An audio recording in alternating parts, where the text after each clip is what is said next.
down in Port Lincoln, and I've run into a guy that I met back in 2021 out at Birdsville. Back then he was a little bit smaller than what he is now. He's actually grown a little bit, but his name's Clay Bertram, and he's commonly known as Squid. G'day Squid, how are you, mate? Yeah, good, thanks. Mate, just first of all, how'd you get the name Squid? We used to go out squidding, and I used to hate squidding, so every time Dad got a squid, I'd run into the cabin and hide because I didn't like the ink of it. But now it's a competition to see who gets inked the most. Yeah, right, and obviously the name stuck with you. Yep, right. Literally. Well, just on that, you've got squids on your shirt and on this board-looking thing in front of you. What do you do, mate? Tell us a bit about yourself. Well, these sandboards, and started them 4 years ago now, and started to get some money to buy some guitars that Dad said he didn't want to pay for. Okay, so 4 years ago, how old were you then? I was 10 when I started the business. It was in October, and then now it's been 4 and a bit years. Okay, and obviously you got a hobby of playing guitars or music, and obviously your father didn't want to pay for them, so you had to come up with a means of earning some money, and that's these sandboards. Yeah, Dad used to make them back when he was my age, and he said, well, why don't you have a crack and make the boards? So I said, okay, and off we went. All right, can you tell us a little bit about the board? What are they used for? Obviously in the sand, but can you just tell us how they're used, what makes a good sandboard, and obviously with friction and all that, and just tell us a little bit about them. Yeah, so obviously it's got a bend in the side of it, but there's mostly flat on the bottom of it. And so I reckon the more surface area you have on the sand, the better you go, the quicker you go. And obviously the front bits is so you don't bog in or anything. But so the flatter you have it, the better. And then put a bit of wax on the bottom and off you go. Now, I'm pretty sure, off memory, I think I've seen your boards with a little silver handle or something. Did you put any other parts, or is that a complete board? So we have this is the stand-up model. I like to call it the multi-purpose board, really, because you can stand up, sit up, whatever you want on it. And but we have the handles board, better for the little kids and older adults if they want a bit more stability. But I like this board. Okay, so we're just talking about the boards. What do you got here, Squid? So this is a blank of a sandboard. So this is what it starts out to be, and we put it in this little process here, and it comes out as one of these. So we put 3 sheets of plywood, stick them together with glue, and then chuck it in here, clamp it up for 12 hours or 24 hours or however long I feel it should take, and then take her out and And is this the mould that you're saying your father used to make when he was your age? Yes, so he used to use this mould back 31 years ago, and still surviving. Still producing the goods. Yep, so it comes out like this. This is just the natural shape of it, I guess. And then you cut it out with a router or bandsaw at first, and then the router, and then stick the laminate on. Do you have like a stencil or something that you put on there and draw around it to get that shape? Or? Yeah, we just use it just a natural board that's got a load of paint on it or anything, and use that as the little stencil bit and just draw it around and cut her out. Well, yeah, it's the same mould that Dad used to use, and it has just worked, I guess, but the handle board, that was just, people wanted handles on it, so we thought may as well make it a bit wider, so a bit more room for other people, and it works. Okay, so obviously now that we've gone through the process of the sanding and putting it all together, you bring it back here and then you go through painting your colours. What type of colours do you actually have? Can you rattle a few off the top of your head? So we have this aqua one, most popular, and blue, red, we got electric, which is like a limey colour, I guess, and then we've got like a lime yellow, and then we got yellow, purple. Do you do black? We've done a black one only recently, that was just before Christmas. We did that as a custom order for our neighbours next door, and they absolutely loved it. Have you ever had any requests for footy logos or anything on there? We do instead of painting it, we just get a sticker made up from Sign Effects of Port Lincoln, and that's where these stickers come from, and then we just stick it on there for them. Yeah, right. So I touched on before that you do a few charities, or you support a few charities and raise money for them. Can you just rattle off some of the charities, and can you say in particular why you've picked that particular charity? So RFDS is the main one, and the reason why I choose RFDS is because my Uncle Max, he passed away 3 years ago, 2 years ago now actually, and about 30 years ago, he had a medical accident and had to get flown out, and that saved his life that day, and without that I wouldn't have been able to meet him 30 years later. So yeah, and then also we support variety, especially here because there's variety cars that go on the SA Variety Bash, and we just donate boards and they raffle off for their amazing raffles that they do. And then JDRF, that they go up to Birdsville and they're in the Big Red Bash, and we donate boards to them, and we support them through donating boards. Okay, and obviously they raffle your boards off or something, do they? Is that how they make the money, sort of thing? Yeah, so that particular day they had the blue day, so we painted a special blue for them, and then they got them signed by all the artists at the Big Red Bash, and then they auctioned it off. Over the years, so since you've been going, any ballpark figure how much you reckon you've donated or raised for these type of charities? It'd be, for RFDS, it would be over 35,000, but through donating boards, most of them go to a total figure, and like Big Red Bash, for example, they raise 75,000 plus for the RFDS, so you don't know the exact figure, but yeah, it'd be 35,000 plus. Yeah, right, that's awesome, mate. That's really, really good, and it's not selfish. A lot of people are selfish out there and want to keep all the money, but it's good that you're giving back to a couple of causes that have meaning to you. Time, from woe to go, how long does it take to make a board? So, moulding process, that's 12 to 24 hours. Once we get about 10 of them up, we can get them done in 4 hours in the shed, plus probably another hour of painting and whatever, put stickers on and the foot pads on. And so. Okay, with your sandboards, for big people like myself, do they have a load limit? Or No. Do they just go faster with a heavy person? Well, I reckon they go faster with more weight on it, but depends how you ride and where your balance is, and yeah, it's even funnier when a bigger guy stacks it, especially my dad.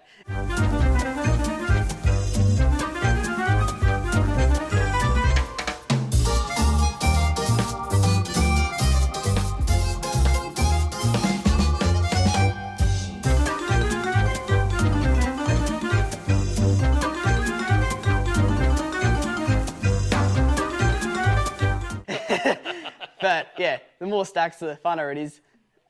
How many a year would you produce, do you think? Did you know how many you're making a year? Well, in 4 years we made 611, I think. So, right. Yeah, roughly probably 150. Yeah, it depends on the year. And whereabouts can people find your board? I know they're in a few other stores, but where can people get one of your boards? And do you have like a Facebook page? Do you have a website? Yeah. So we have them at Boat Supplies Port Lincoln, Port Lincoln Gourmet Box. That's here too, and we have them at Spot On, which is just down the road for them. Also, the service station out at Birdsville. Yes. Pretty sure has them. Service station out at Birdsville and a couple of other stores around the EP, also including Mildura. We got a store there in Intersport actually, so that's pretty good to have them up there. Nice. So we're on Facebook, Instagram, have all posts there and just message us through there and yeah, order a board. What is it? Is it Squid Sandboards? What is it? How do people find you? Yeah, so Squid's Sandboards, just you can Google us, Squid's Boards, Squid Sandboards, should come up either way, and go on our website or go on our social media. So if you are in the market for a sandboard, you want to get up a few dunes and cut sick, make sure you hit Clay up or Squid up on his socials, and any information at all, he'll respond to you. So just drop him a message on Messenger or whatever, and they'll get back to you if he's not out crabbing or squidding or sandboarding. So we've got John here. John's Clay or Squid's grandfather, and he's the one that obviously started this whole sandboarding stuff back in the day. G'day John, how are you mate? Not too bad, thanks you. Mate, how did you come up, we had a look at that little invention that you made, the little press up at Clay's house. How did you come up with that idea and how long ago did you make that press? Well, I sort of come up with the idea of making them. There was a guy that actually had boards here, but they weren't real good and they were breaking. And then the kids wanted to go out and that, and I thought, well, I can make them. Because I said I used to make water skis when I was in Coomera in New South. That was back in the early 70s. And so it's not hard, we'll just make a mould up like I used to make them with all sorts of skis. I sort of just come up with a design and made that mould, and that was only going to be just a temporary mould basically to make just for around the neighbourhood, like for the young kids. And I was doing it for nothing, just out of scraps of, because I'm a cabinet maker by trade. So I was just doing it out of scraps of ply and everything that we had laying around the house here. And then my two boys started selling them through one of the menswear agencies here, just for a bit of pocket money back in their younger day. And then it was just when Squid wanted to buy an electric guitar and that. And he said, well, what do I do? And Mick said, well, we used to make these sandboards up. So this thing had been sitting in the shed there for about the last 10, 15 years doing nothing. Just got a second life. So it's still the same mould.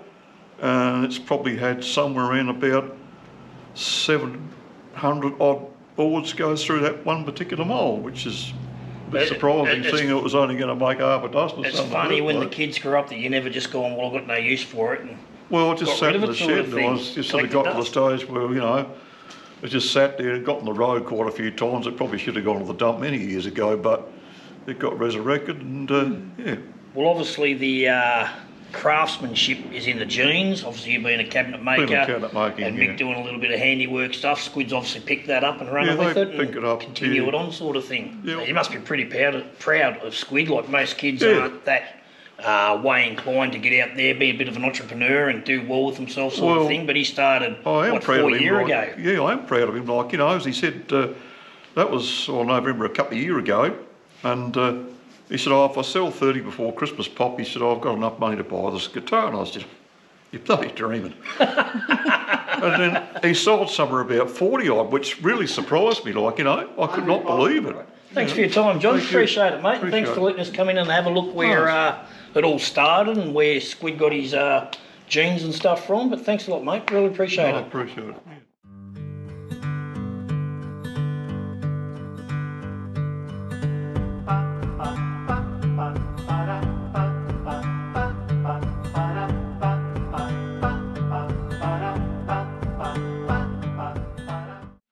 All right, mate, so obviously we've just seen you put a bit of glue on the board, and you've also put glue on the laminate so that they go together. What are you doing at the moment with these sticks in your hand? So these sticks got to go on the board so we can sit the laminate piece on top in a second so it doesn't stick on, and then we can move it around so it actually goes on there straight and sticks all on there good.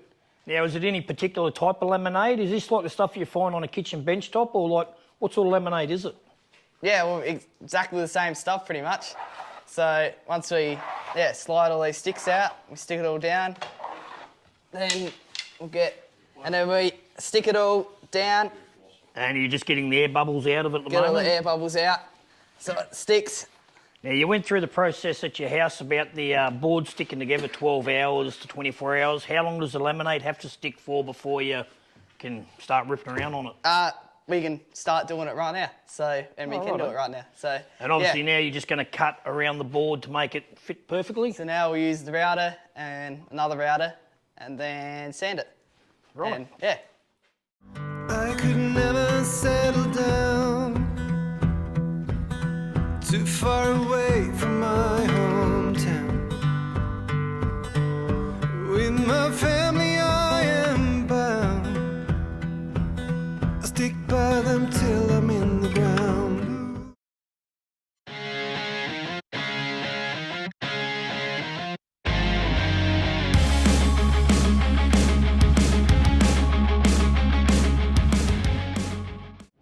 So, Clay, we've come out in your backyard. Whereabouts are we, mate? What is this lovely place you brought us out to? So this is Wreck Beach, and these are the lovely sand dunes we're about to go down. Righto, now do a lot of people come out here sand duning, or or just you? Yeah, look into it. But yeah, just me probably. All right, now before you go sand duning, what have you got to do? You've got a little white stick in here. What's that?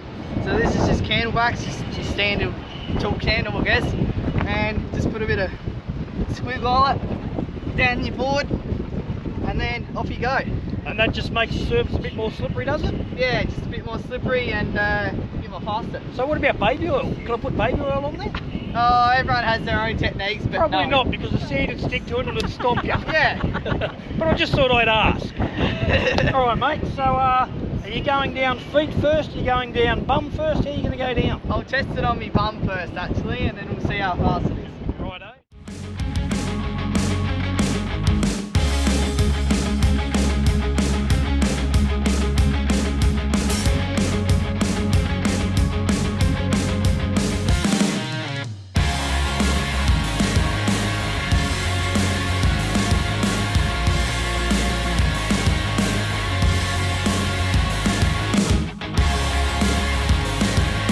Can't even stand up. I don't think you put wax on it, Squid.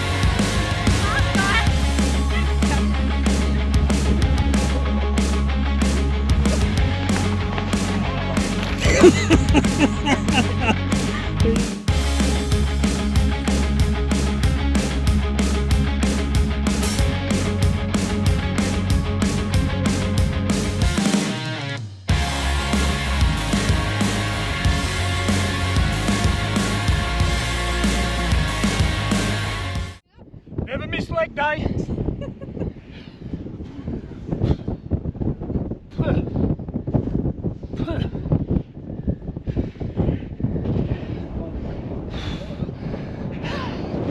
Done. Hey, so after that excellent run up on the sand that I had, I worked up a bit of a thirst and a bit of a hunger. So what we've done is we've come down to a place called Lone Pine.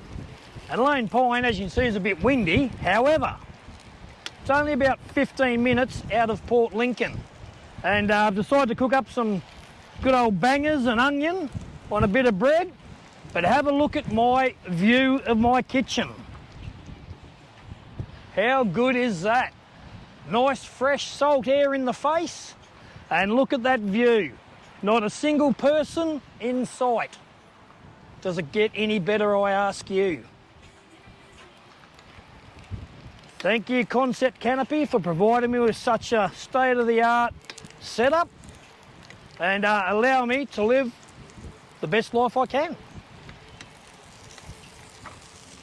So, Roz has decided to change the video up a bit. I hope you really enjoyed that, how she slowed things down, sped things up and chopped and changed. But yeah, she's all self-taught and it's coming along well. But anyway, we know you've all been waiting for this time of the video. That's right, joke time with Dave. And sometimes, if I'm feeling generous, I'll throw out 2 of those little nuggets towards you. But anyway, you got 2 last week, so you're only getting 1 this week. Problem is, I've got 2 in my head. One I just made up today as I was driving past a place. The other one I actually heard on the radio.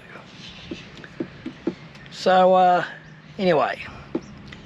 Hey, Roz. Yes, Dave. What's a forklift? It's a vehicle that moves heavy items. No. No? Food. Forklift's food. Catches.